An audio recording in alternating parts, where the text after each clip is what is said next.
Historia de la secta, la luz del mundo, una extraña mezcla de religión, política y fanatismo anticatólico. Los dirigentes de la Iglesia La Luz del Mundo cuentan a todos los miembros de la organización que han consagrado el día 14 de todos los meses, porque aquel día, según ellos, Dios bendijo a su pueblo. Un 14 de agosto nació el fundador, el hermano Eusebio Joaquín González. El 14 de febrero de 1937 nació el hermano Samuel, actual dirigente de la Iglesia, y un día 14, el Señor sacó a su pueblo Israel, de Egipto. Por lo tanto, según ellos, los días 14 son días consagrados, destinados a reunir a la familia para contarle la historia de la Iglesia, no la que fundó Cristo, sino la que fundó el hermano Aarón. Incluso, durante algún tiempo, los aaronitas afirmaban que Dios iba a recoger a su iglesia un día 14. En el fondo se trata de un número cabalístico, afirma un ex-aaronista, muy metido en los asuntos de la Iglesia La Luz del Mundo por haber sido uno de los incondicionales, y, por lo tanto, conocedor de muchas cosas ignoradas por los demás. Un hecho que los miembros de la Luz del Mundo tratan siempre de ocultar es que el año de 1914 Eusebio Joaquín González se dio de alta en las tropas villistas, cuando pasaban por Tlaltenango, en el estado mexicano de Zacatecas. Otro hecho que tratan de ocultar es que Eusebio Joaquín obtuvo una beca para estudiar en la Escuela Normal de Zacatecas, la perdió y lo corrieron, sin terminar la carrera de maestro normalista. Solamente después pasó a formar parte del ejército constitucionalista, llegando al grado de sargento. Por el año de 1925 viviendo en San Pedro de las Colonias, en el área de Torreón, Coahuila, su esposa Elisa Flores conoció a unos evangélicos y le platicó de ellos a Eusebio Joaquín, el cual abrazó el nuevo credo representado por los autoproclamados profetas Solo y Sailes, pertenecientes a la Iglesia Apostólica de la Fe en Cristo Jesús. Estos regresaron a Monterrey, donde finalmente se asentaron y fundaron su propia organización religiosa. Subyugado por la personalidad de estos dos extravagantes profetas chamagosos, Eusebio Joaquín desertó del ejército y se fue a Monterrey, Nuevo León, poniéndose a sus órdenes. Solo y Silas eran hombres extremadamente raros y ejercían un férreo control sobre la congregación. Uno de ellos hasta tenía 2 mujeres, argumentando que representaban el antiguo y el nuevo impacto. Estando en Monterrey recibió el mítico llamamiento. He aquí como sus seguidores lo describen. En las primeras horas del día el señor Eusebio Joaquín oyó un mensaje de Dios que decía, aquí hay un varón cuyo nombre será Aarón. El estruendo lo hizo estremecer incorporándose sobresaltado, despierta a su esposa, Elisa Flores, quien le dice que ella no ha oído nada. Dormido nuevamente, le aparece la visión celestial y escucha atronadoramente, tu nombre será Aarón, y ve una mano con un índice señalándolo. Inquieto por la repetición de la visión, no alcanzaba a comprender qué significaba y se preguntaba si ese mensaje serio para él, pues su nombre no era Aarón sino Eusebio. Con estas consideraciones volvió a quedarse dormido y de pronto la celestial imagen volvió a aparecer. Estrellas de 1000 colores se empezaron a ordenar en palabras que forman la misma frase que había escuchado, pero ahora más precisas, más contundentes. Tu nombre será Aarón y lo haré notorio por todo el mundo y serás bendición. Nuevamente lo comunica a su esposa, e invitándola a orar esperan el nuevo día. Según sus seguidores, esto sucedió en la madrugada del 6 de abril de 1926. Otra noche, mientras dormía, recibió un nuevo mensaje, el próximo jueves quiero que salgas a la tierra que yo te mostraré. Estos son los mensajes que supuestamente recibió, aunque difieren de una versión a otra, incluso entre los mismos miembros de la Luz del Mundo.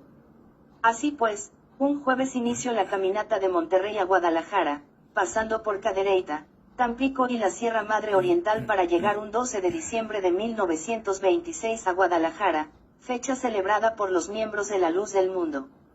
Según ellos, mientras el 12 de diciembre, el nuevo pueblo de Dios celebra la entrada de Aarón Joaquín a Guadalajara, el mundo idolátrico se entrega a sus desenfrenos, celebrando las apariciones de la Virgen de Guadalupe. Esto es para distraer a los creyentes, asegura un exmiembro de la secta, y para evitar que vayan por curiosidad a escuchar o convivir con familiares que celebran la festividad de Nuestra Señora de Guadalupe. Mamando de la Iglesia Apostólica. Durante algunos años Aarón Joaquín siguió asistiendo a la Iglesia Apostólica de la Fe en Cristo Jesús, para seguir aprendiendo la manera de dirigir un grupo propio. Para entonces dicha iglesia tenía sus convenciones en la ciudad de Torreón. Según Guadalupe Avelar, una de las primeras diaconisas que ungió a Aarón, en 1931 a 32 le juntaron dinero al hermano Aarón para que fuera a una convención en Torreón. Además, afirma, no fue a la única vez que participó, pues anteriormente había sido invitado por 3 ocasiones y él asistió. Claro que los miembros de la Luz del Mundo no lo admiten y se molestan cuando se les dice que ellos salieron de la Iglesia Apostólica de la Fe en Cristo Jesús, o que Aarón copió la doctrina unitaria en la Iglesia. En estas convenciones, Aarón aprendía himnos y temas nuevos para explicarlos a sus seguidores en las reuniones que se hacían por la calle de Abasolo en Guadalajara, en una troye, cerca de las Trojes de Oblatos. Poco a poco se fue independizando, contando con su propio templo en la calle 46 número 224, donde nació Samuel, en el sector Libertad de Guadalajara. Hacia 1939, Francisco Borrego, su antiguo pastor, desde Torreón fue a invitarlo para que se uniera a él, pero Aarón Joaquín, lleno de soberbia le dijo, yo ya no quiero pertenecer a usted, yo me voy a independizar. Fue para entonces cuando se separó definitivamente de los grupos del norte para formar su propia congregación en Guadalajara, pues para entonces contaba con 40 seguidores. Posteriormente estrenaron lo que es hoy el antiguo templo de la calle 12 de octubre, entre las 66 y 68 del sector Reforma. Ese templo se consagró con una Santa Cena, la noche de 31 de diciembre de 1939. Aquí se fijó la sede o Casa Grande de la Luz del Mundo. Bautismo. Para entonces regresó con algunos predicadores a Monterrey. Estando en una discusión con una mujer bautista, reprendiéndole por ser trinitaria, la mujer le dijo, usted pretende ser unitario, pero de hecho es trinitario, porque está bautizado en el nombre de la Santísima Trinidad. Recuerde que a usted lo bautizaron solo Israeles. Pues bien, ellos pronunciaban la fórmula trinitaria casi en secreto. Si lo duda, vaya y pregúnteles. Están cerca de la estación del ferrocarril. Ellos le dirán si estoy diciéndole la verdad o si estoy echándole mentiras. De inmediato, Aarón Joaquín buscó a solo Israeles. Localizándolo cerca de la antigua estación de ferrocarril en Monterrey, donde actualmente está la Casa de la Cultura. Los encontró en unos arrabales ya enfermos, viejos y ciegos. Les pregunto, ¿es cierto que ustedes bautizan en el nombre de la Trinidad? Le contestaron, sí, tú estás bien bautizado. No andes creyendo de ciertos locos que andan diciendo que se debe bautizar en el nombre de Jesucristo. Ante eso, mandó un telegrama a sus seguidores de Guadalajara, pidiéndoles que se pusieran en ayuno y oración porque todos estaban en sus delitos y pecados. A su regreso de Monterrey, escogió a algunos varones que hicieron voto de castidad y se hizo bautizar por Lino Figueroa y Prisciliano Santos. Posteriormente, toda la congregación se rebautizó. Surge la Iglesia El Buen Pastor. Hacia 1942, un grupo de pastores se opuso a Aarón, entre ellos su yerno José Chávez Cuevas, porque él quería la primacía del grupo, por los escándalos sexuales y porque ya se hacía adorar por la congregación. Entre las cosas que le echaban en cara destacan el que él sí usara anillos, corbatas, perfumes, etc., y que había corrompido la doctrina. Le aplicaron el texto de la Cuarta Lamentación, versículos 1 y 20, que dice, «Cómo se ha deslucido el oro, cómo perdió brillo el oro puro. Las piedras sagradas están tiradas en todas las calles. Por eso en la trampa ha quedado el ungido del Señor, era nuestro aliento, aquel de quien decíamos, a su sombra viviremos entre las naciones». Prácticamente las congregaciones de Vallejo, en el DF, Cuernavaca y San Pedro Totoltepec se separaron para formar la Iglesia El Buen Pastor. Según los de la Luz del Mundo, al contrario, se trataría de un grupo de pastores ávidos de poder, que insultaron y difamaron al siervo de Dios. Los de la Iglesia El Buen Pastor son llamados también los Chemas, porque su cabecilla se llamaba José María González. Autobautismo. De todos modos, este hecho provocó un grande problema en la Luz del Mundo, puesto que los que bautizaron a Aarón se rebelaron. Entonces él volvió a pedir oración y ayuno. A raíz de esto, dicen que Dios le habló y le reveló que debía bautizarse de nuevo, lo que se hizo el 18 de julio de 1943 cuando se autobautizó, sumergiéndose en la pila del templo de la calle 12 de octubre. Luego el bautizo a los pastores de mayor rango, entre ellos Julián Zamora, Prisciliano González y otros más. Posteriormente la congregación fue rebautizada nuevamente con el bautismo verdadero basándose en Hechos 22:16 donde se dice, y ahora, ¿qué esperas? Levántate, recibe el bautismo y lava tus pecados invocando su nombre. Esta cita bíblica fue llamada por Aarón la revelación del bautismo. Giras misioneras. Desde entonces empezaron las giras misioneras por el centro y el norte de la República Mexicana. Hacia 1954 llegaron a Tijuana, territorio donde ya hacían proselitismo la Iglesia Apostólica de la Fe en Cristo Jesús y otras denominaciones pentecostales. Consolidación de la doctrina. Al mismo tiempo empezó a consolidarse su doctrina. A partir de 1943 la Santa Cena, que no tenía fecha determinada, se establece para el 14 de agosto. El motivo era ir a Guadalajara para festejar el cumpleaños de Aarón. Para esta celebración, se preparaban himnos de felicitación, le llevaban flores y le presentaban doncellas. Lo mismo se hacía en todas sus giras misioneras. Cuando él iba a cada iglesia, se preparaban himnos de honra, himnos de elección, como ellos le llaman, y se preparaban doncellas que lo recibían en el templo con un beso de bienvenida y, entre pétalos de rosas, lo llevaban al trono ministerial principal. En efecto, en los lugares que él visitaba, la costumbre era que se escogieran de entre las doncellas a las más agraciadas de la congregación para darle la bienvenida. Era una apoteosis total. La gente caía siempre en el momento de su predicación, se postraban en bendición. Cuando se consolidó la Santa Cena para el 14 de agosto, se determinó también que se debe ir a Guadalajara a tomar la Santa Cena, puesto que todo el que no toma la Santa Cena en Guadalajara, si llega a fallecer en el transcurso del año, se condena. Cambio de pastores. En lo referente a los pastores o encargados, anteriormente duraban indefinidamente a cargo de las iglesias. A partir del cisma, se empezaron a cambiar cada 3 años, con el propósito de no echar raíces. Con esto se evitaba que los pastores no tuvieran mucha influencia sobre las congregaciones. Según el hermano Aarón, todos estos cambios se hacían por inspiración del Espíritu Santo. Con este mismo pretexto llegaron a cometerse muchísimas injusticias, entre ellas el despojo de bienes, abusos sexuales, etc. La hermosa provincia. En 1956 a 57 se adquirieron los terrenos que dieron origen a la colonia Hermosa Provincia. Estos terrenos formaban una antigua hacienda hacia el oriente de Guadalajara y eran propiedad del señor Barba. El mismo Aarón Joaquín elaboró el trazo de la colonia y decidió los nombres de las calles.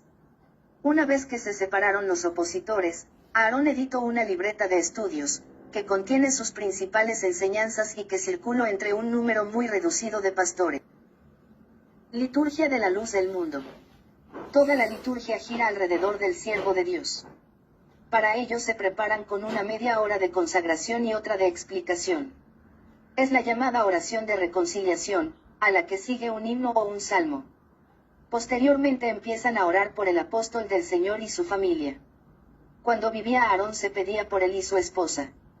Ahora se pide por Samuel, su esposa Eva y los príncipes de la casa real, para que Dios los cuide y los libre de todos sus enemigos. Cuando aún vivía el hermano Aarón, había una disciplina férrea. Estaba terminantemente prohibido tomarse fotografías, acudir al médico, etc. Según él, había que curarse con la sola fe. Además, estaba prohibido bañarse con jabón de olor, ponerse corbatas, anillos, etc. A las mujeres les prohibían cortarse el pelo, usar aretes, pintarse, usar faldas cortas.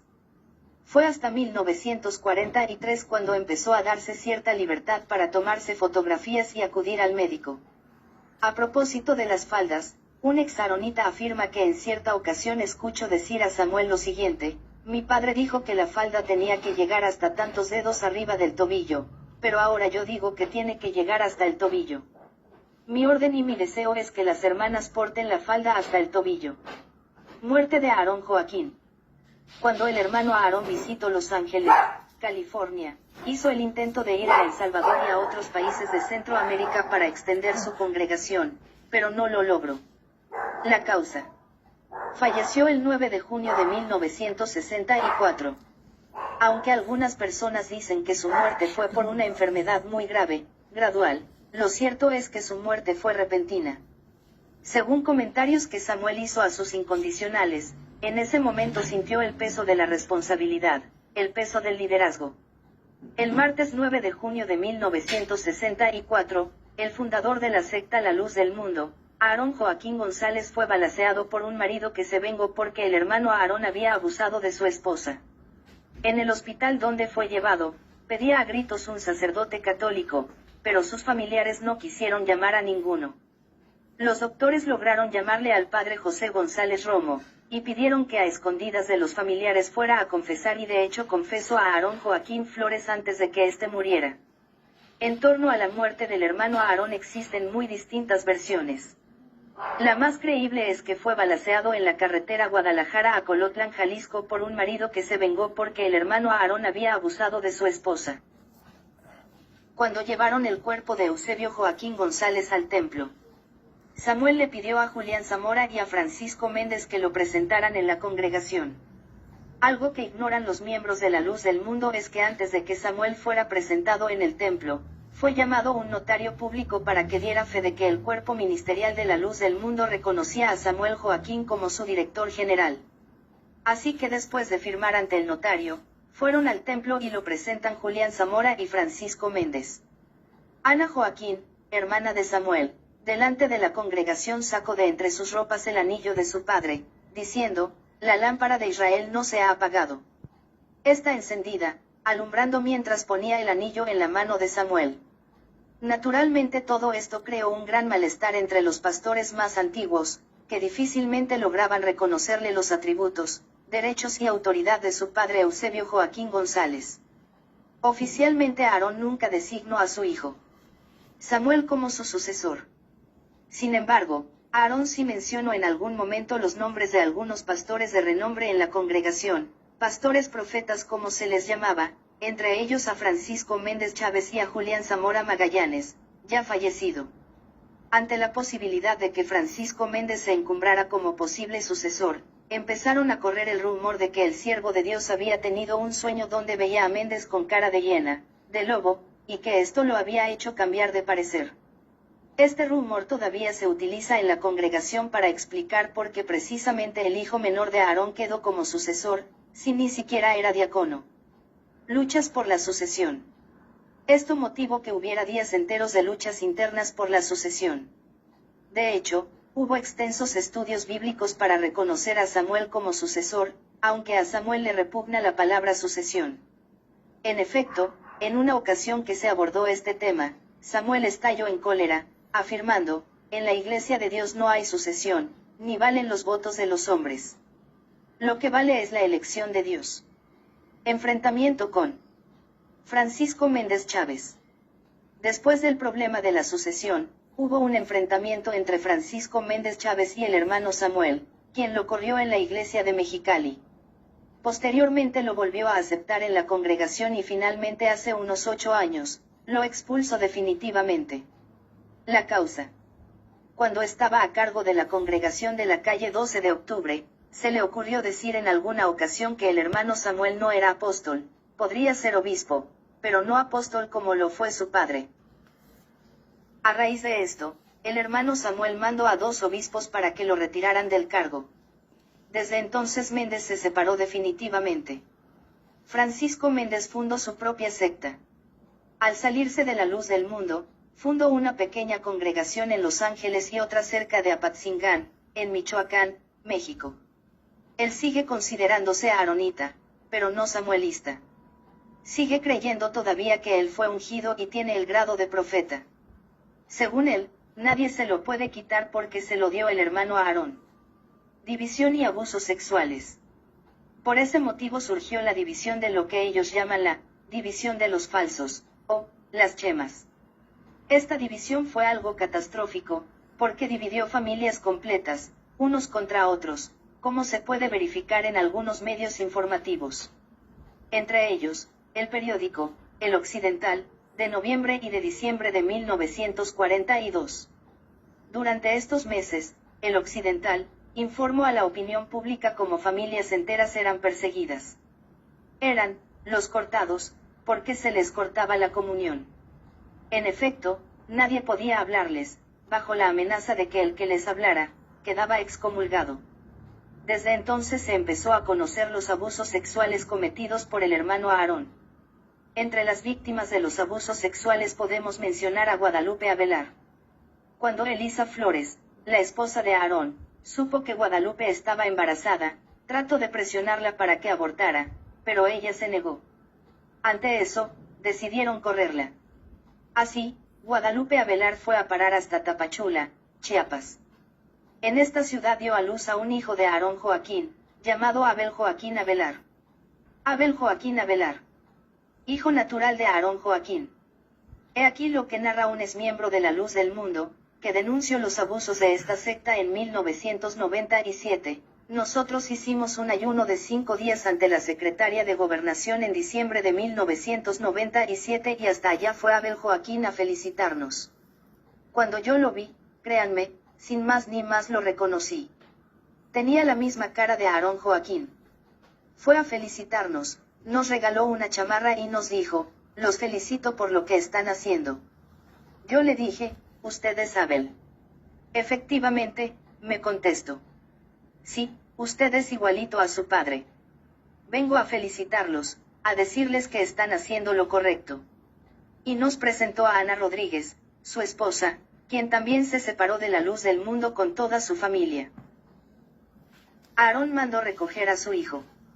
Cuando aún vivía Aarón, mandó a José Chávez, uno de sus yernos, casado con María Joaquín, su hija mayor, a que lo buscara y lo recogiera, junto con su madre.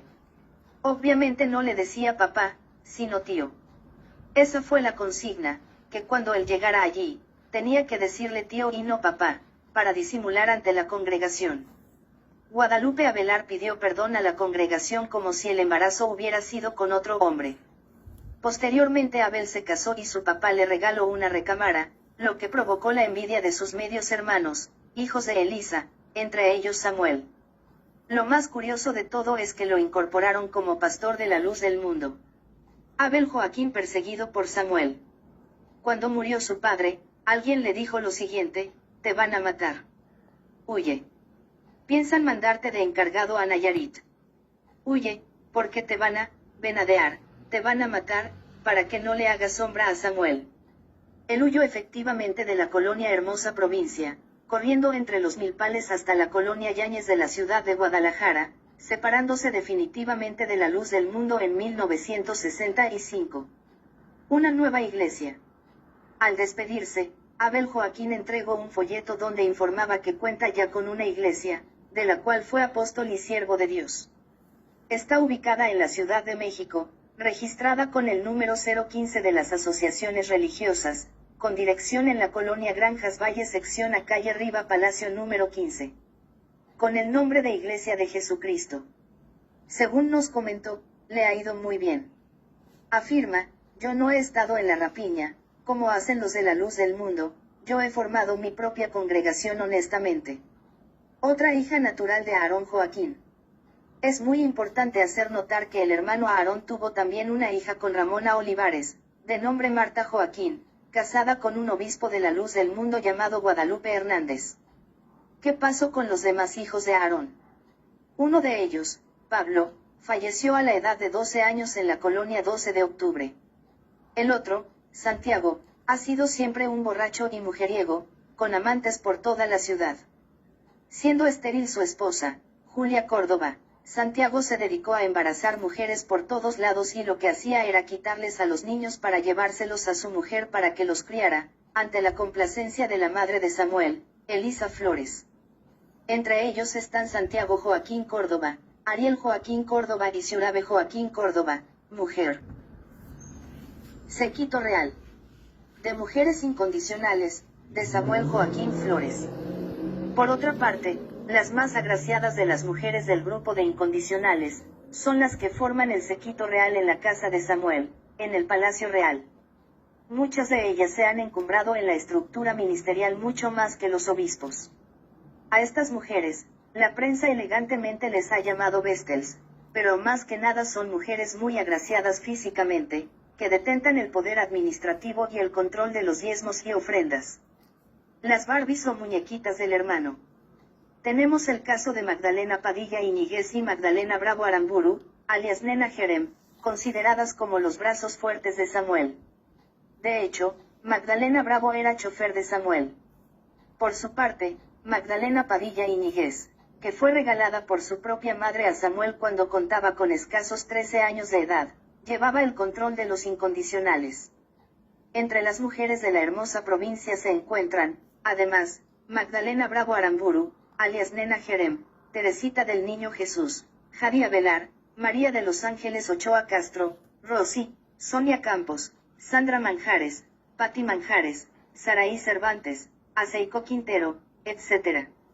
Esta lista continúa y según algunos dirigentes, todas las que siguen a continuación tuvieron fuertes problemas emocionales y huyeron de la casa de Samuel.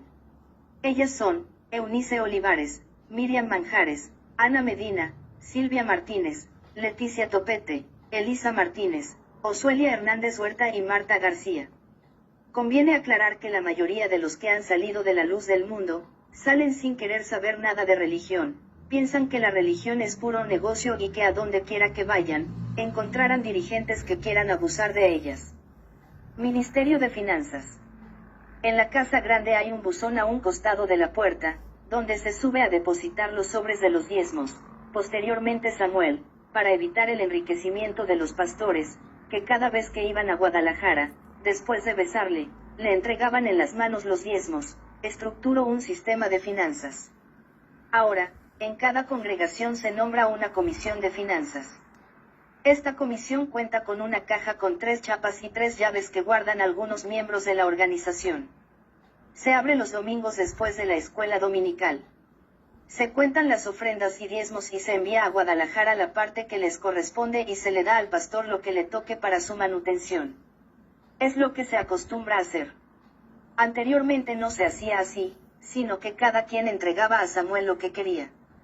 Esto permitió a muchos pastores acumular fortunas enormes. Samuel Joaquín. Un hombre frustrado. Samuel Joaquín es víctima de la doctrina de su padre, Aarón Joaquín, que siempre se valió de adoberos, salseros, panaderos, gente humilde para enviarlos a predicar. Solía decir, ustedes llevan la consigna de predicar el Evangelio de nuestro Señor Jesucristo. En sus ratos libres, después de desempeñar su profesión, dedíquense a salir y predicar. De esta forma avanzaron, porque para Aarón Joaquín todo lo que era el estudio era diabólico, la ciencia y el estudio eran diabólicos. A su hijo Samuel Joaquín solo le permitió estudiar hasta sexto de primaria, que cursó en la Escuela Mariano Escobedo, que está por la calle 68 del sector Reforma en Guadalajara, al dar la vuelta por la calle 12 de octubre. Por lo tanto, Samuel Joaquín creció con la frustración de no haber podido estudiar más, puesto que su padre no se lo permitió. Hasta hace algunos años, en sus polémicas doctrinales con otras denominaciones, los aaronitas se ufanaban diciendo, nosotros no necesitamos de un seminario, ni un instituto bíblico, para nosotros basta la inspiración y la revelación del Espíritu Santo. Naasón Joaquín García, el hijo menor de Samuel y Eva, es el sucesor de su padre. A partir del 14 de diciembre de 2014, Naasón es el líder máximo de la luz del mundo. La madrugada del 14 de diciembre Naasón Joaquín García se proclamó el nuevo líder, argumentando que Dios le habló y lo eligió como el pastor de la luz del mundo. Según lo que declaró, esto sucedió durante los 25 días que junto con su familia se mantuvo orando por la salud de su padre. En una de esas noches, afirma, uno de sus hermanos cayó arrodillado y abatido por el dolor y él pidió a Dios por su consuelo. Oí una voz muy fuerte, como un estruendo, y esa voz me decía, ¿por qué me pides consuelo, si tú has de dar consuelo a mi pueblo? Naasón preguntó a los aaronitas congregados en los funerales del hermano Samuel si creían en el llamado divino que estaba revelando. Estos afirmaron enfáticamente que sí le creían. Así inicia una nueva etapa en la vida de este grupo proselitista de origen mexicano, que lucha por extenderse en todo el mundo. La luz del mundo verdaderamente hace de Naasón Joaquín García, un verdadero mediador entre Dios y los hombres sin el cual no puede haber salvación. Si una persona recibe la salvación de Cristo y rechaza a Naasón Joaquín García no puede ser salvo. Aunque la secta Luz del Mundo hace creer a sus seguidores que se basa únicamente en la Biblia, lo cierto es que contradice la clara enseñanza bíblica. 1 Timoteo 2:5 dice que hay un solo Dios, y un solo mediador entre Dios y los hombres, Jesucristo hombre. Hechos 4:12 dice que no hay otro nombre dado a los hombres a través del cual podamos ser salvos, que el de Jesucristo. Convencen a sus engañados que lo que ellos enseñan es verdad sacando versículos bíblicos de su contexto.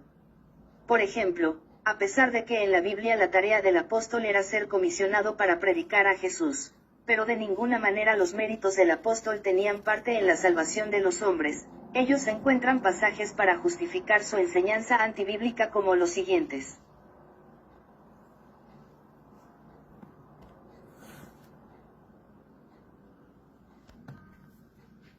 Mateo 10:40 El que a vosotros recibe, a mí me recibe, y el que me recibe a mí, recibe al que me envió. Así que si no aceptamos que Naasón Joaquín es enviado de Dios entonces no podemos ser salvos pues no estamos recibiendo a Cristo mismo. Gálatas 4:14 Y no me despreciasteis ni desechasteis por la prueba que tenía en mi cuerpo, antes bien me recibisteis como a un ángel de Dios, como a Cristo Jesús. Así al recibir a Naasón Joaquín se le recibe como un ángel de Dios y como a Jesucristo mismo. 2 Corintios 13:3 Pues buscáis una prueba de que habla Cristo en mí, el cual no es débil para con vosotros, sino que es poderoso en vosotros. Así ellos dicen que Jesucristo habla por Naasón Joaquín como lo hacía por Pablo. 1 Corintios 9:22 Me he hecho débil a los débiles, para ganar a los débiles, a todos me he hecho de todo, para que de todos modos salve a algunos. Aquí ellos creen que Pablo salvaba, así hoy salva Naasón Joaquín García. 1 Corintios 3:11 Porque nadie puede poner otro fundamento que el que está puesto, el cual es Jesucristo. Por lo tanto, el peor pecado de esta terrible secta es la blasfemia y la idolatría. La exaltación de su engañador al puesto de nada menos que Cristo mismo. La luz del mundo exhibe la característica principal de las sectas, el presentarse como la restauración de la verdadera iglesia, y como la única iglesia verdadera de Dios en la tierra. Al igual que los mormones y testigos de Jehová, entre otras sectas.